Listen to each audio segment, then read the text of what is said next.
Bonjour à tous, aujourd'hui nous allons voir ensemble quel est le meilleur conseil d'un homme divorcé quand il s'agit de se remettre en couple ou de mieux comprendre son histoire. Ça m'a été inspiré par un article américain que j'ai lu il n'y a pas très longtemps et cet homme expliquait dedans quelque chose de très simple. Il disait voilà, en fait, pour chaque histoire, on a deux points de vue. On a le point de vue de l'un et le point de vue de l'autre. Probablement que si je vous demande pourquoi vous vous êtes séparés, vous allez faire comme 99,99% des gens qui sont en coaching avec moi. Vous allez me dire voilà, mon ex a fait ci, mon ex a fait ça, je suis une victime et puis je comprends pas pourquoi l'autre a fait ci, pourquoi l'autre a fait ça. Et très probablement que si je vais poser la question à votre ex aura d'autres réponses parce que j'aurai l'autre point de vue. Donc on voit bien que il y aura réellement deux histoires vues différemment pour une seule et même histoire. Si je pose la question à votre ex, peut-être que votre ex me dira voilà, finalement mon ex était trop colérique, trop avare, trop égoïste, trop jaloux, etc. Et quand je vais écouter cette histoire, il y aura peut-être une partie qui sera commune, et bien sûr, et je l'espère, mais il y aura très certainement toute une autre partie qui n'aura pas été réalisée par vous. Si jamais on change cette histoire, on la transporte dans un autre monde, comme par exemple dans le monde du travail, très probablement que lorsque vous allez demander à votre copain comment ça se passe au travail, votre copain va vous dire voilà, mon chef est un con parce qu'il fait ci, parce qu'il fait ça, il est insupportable, il m'en demande trop. Et il y a de grandes chances que si j'aille voir votre patron et votre patron me dise quelque chose comme ouais, cet employé est feignant, il fait pas ci, il fait pas tout ce que je lui demande, il contredit mes ordres, etc. Ça va pas du tout. Donc encore une fois, on voit bien que c'est cette théorie des deux histoires, on la retrouve aussi bien dans le domaine amoureux que dans beaucoup d'autres domaines, que dans globalement tout type de relation entre deux personnes. On peut donc dire que, et c'est ça le vrai conseil d'un homme divorcé, le vrai bon conseil d'un homme divorcé, c'est ça en fait, c'est de se dire, en fait, un divorce a lieu parce que deux personnes vivent différemment une histoire.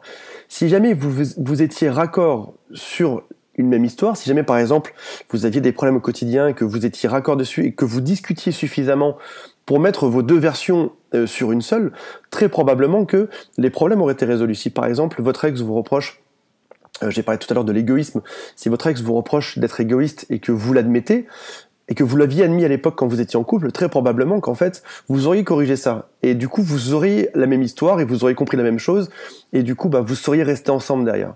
Et ce point aurait dû être fait pendant le couple, et a priori, si vous vous êtes séparés, c'est qu'il n'a pas été fait. Et heureusement, ce point peut aussi être fait après. Il peut être fait après la séparation, après le divorce, après la rupture. C'est le moment où on peut mettre en commun nos deux histoires, nos deux versions de même histoire, pour essayer de comprendre ce qui s'est réellement passé. Et très souvent, en fait, en coaching, j'entends des gens, je vous ai dit tout à l'heure, qui sont un peu en mode victime, qui me disent, voilà, mon ex m'a quitté, c'est lui le sale type, ou celle, la sale femme qui est partie, etc., qui m'a laissé tout seul, qui m'a volé mes enfants, etc. Mais ce qu'il faut bien savoir, c'est que très souvent, les ex partent en disant, je pars parce que je ne t'aime plus. Mais en vrai, c'est pas ça. En vrai, on n'arrête jamais d'aimer quelqu'un lorsqu'on est ensemble, quand on vit des choses, quand on a ressenti quelque chose, on est toujours amoureux. C'est juste qu'à un moment donné, on part parce qu'on n'a pas le choix.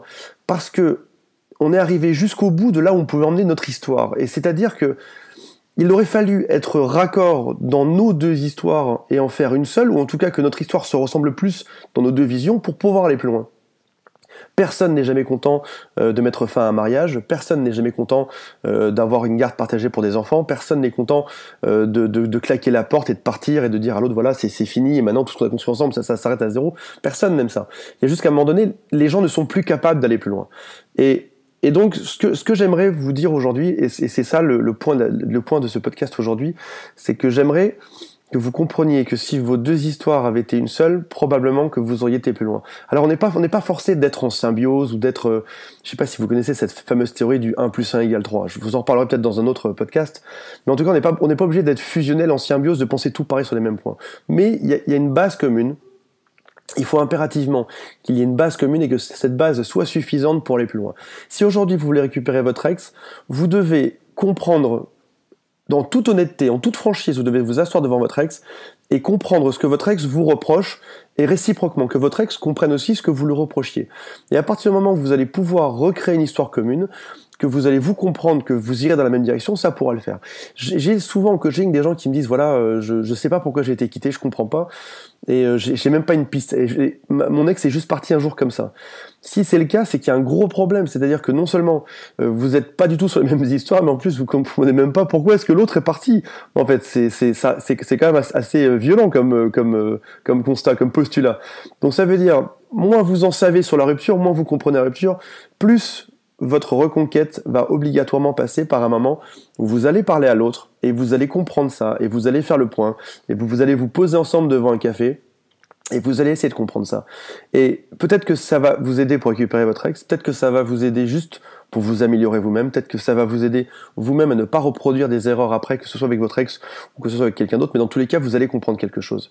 Et je pense que c'est un moment qui est assez difficile parce que écouter des critiques, c'est jamais tellement agréable, c'est même toujours détestable en vrai. Mais c'est un moment où il faut s'ouvrir au maximum, après ça faire la part des choses, après ça bien se dire que c'est pas forcément l'ex qui a le vrai son de cloche, c'est pas forcément vous non plus, donc il va falloir être tolérant, et quand on vous dit une critique, il va falloir l'écouter en tout cas, pas forcément l'accepter, mais en tout cas l'écouter, et se dire voilà, dans cette critique-là, quelle est la part de juste, quelle est la part de faux, comment est-ce que je dois changer, comment est-ce qu'on va faire. Donc voilà, sur ce je vous laisse, et je vous dis à demain pour un nouvel épisode.